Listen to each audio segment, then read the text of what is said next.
court overall by the Carnegie Washington and the government that together decided to restore and carve in this place for 1926. Began working in this area.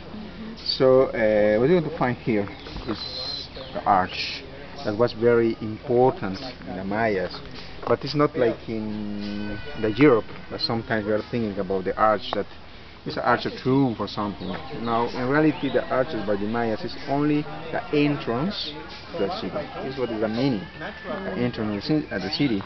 And we're going to see at the same time a wall. Look at this. And this wall was only to control the access to the city. Okay.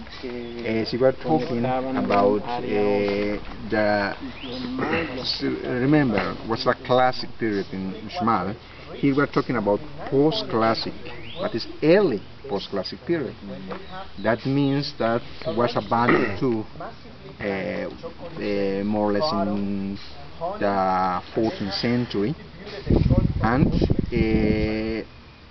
but the most important thing in the good apogee is about 9 to 1200, more or less. So most of the buildings was built here in this area.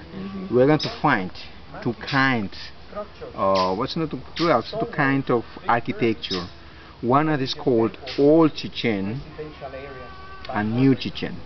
So we're going to see at the same time in the central area the transition both. So that means that it's divided in south, central and north, and completely changed. What we're going to see is in the central area what is called Old Chichen, more or less similar that you see in the Puc style. That means that the Puc style just was part of influence here in this area before that the Toltecs came.